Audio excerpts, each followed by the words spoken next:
Hello and welcome to Camp Xbox. Age of Mythology Retold is a new remaster of a classic game coming out with a full release today. I rarely do newer things on the channel, but it's nice to see what Xbox is up to in the modern era, and this is a bigger release. Xbox Game Studios sent me a code for this game for free so I could play it early and give it a review for you guys. So I want to thank them for sending this over. And today I'm covering the Series X version of the game, which will be available through Game Pass. All footage was captured off of the Series X, except for when noted, and I want to thank my YouTube channel members for their support. But let's go ahead and hop into this review.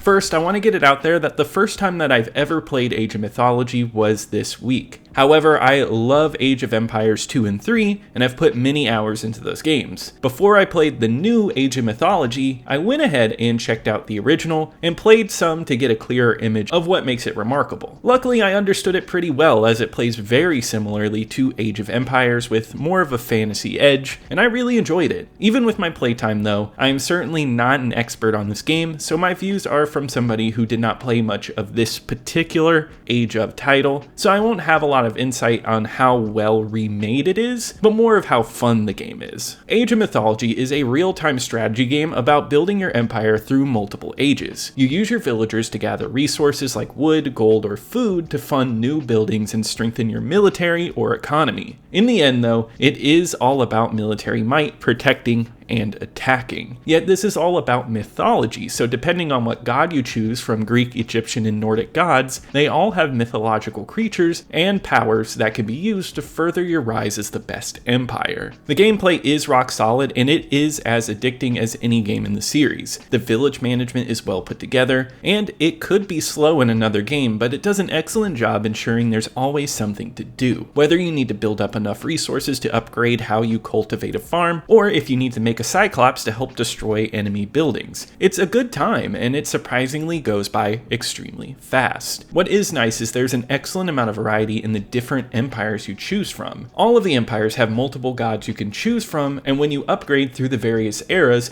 you have even more gods to pick from. So this game has many branching paths, and you can develop different strengths and weaknesses. I think it's fun to explore each of the empires and see how different your games can turn out. The mythical creature variety makes this game entertaining too, and it elevates it from being a simple RTS to something fantastical, and it really adds a lot of depth to the game.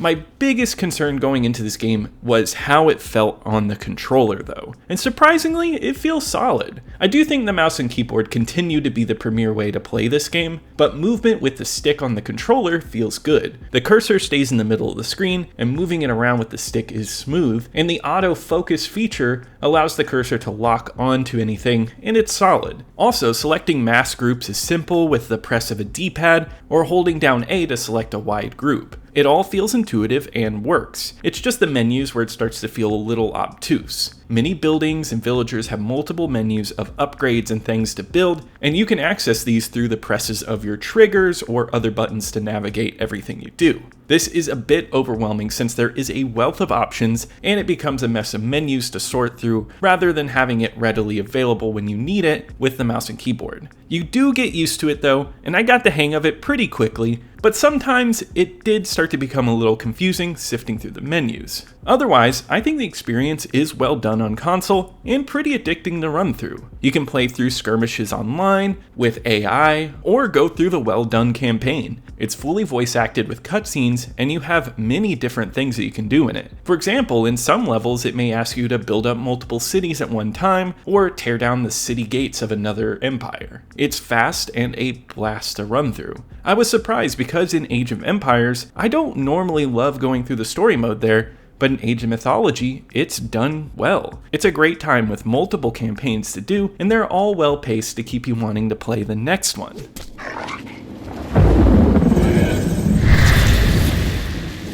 That looked like Theris.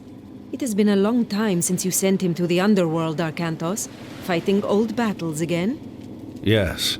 Old enemies. I still see them here.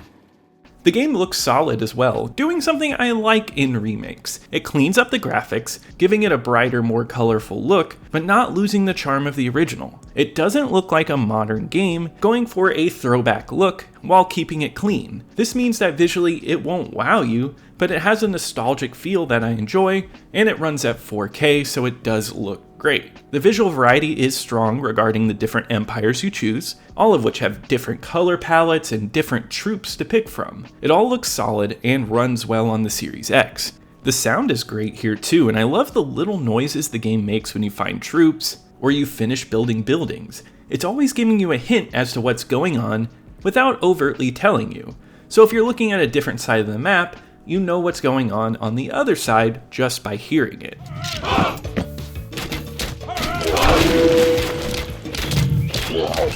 It's a quality I like to see in a game, and it shows that there was a lot of focus in making the game feel cohesive. The musical score is well done, with each empire being captured perfectly. I think it helps with the mood and really keep the speed up through the gameplay with the awesome music playing. Overall, I'd say Age of Mythology Retold is a solid package on the Series X. It has many modes and customizations with a solid amount of variety to keep you playing. The story mode is good and has a solid story to keep you engaged. The sound and music are well put together, and so are the visuals.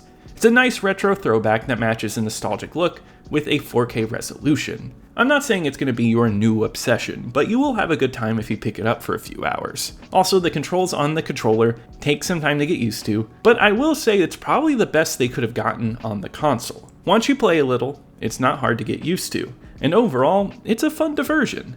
I think fans of the series will have a good time, and it does a good job getting newcomers into it as well. Age of Mythology Retold is fun, and I think it's worth checking out on sale or if you have Game Pass. I hope you enjoyed this review of Age of Mythology Retold. Let me know in the comments if you have any memories of this game, how you feel about it, if you're interested. Subscribe to keep up with retro Xbox content here on Camp Xbox. Leave a like, and I want to give a huge shout out to my YouTube channel members. Thank you so much for your support, and I'll see you here next time at Camp Xbox.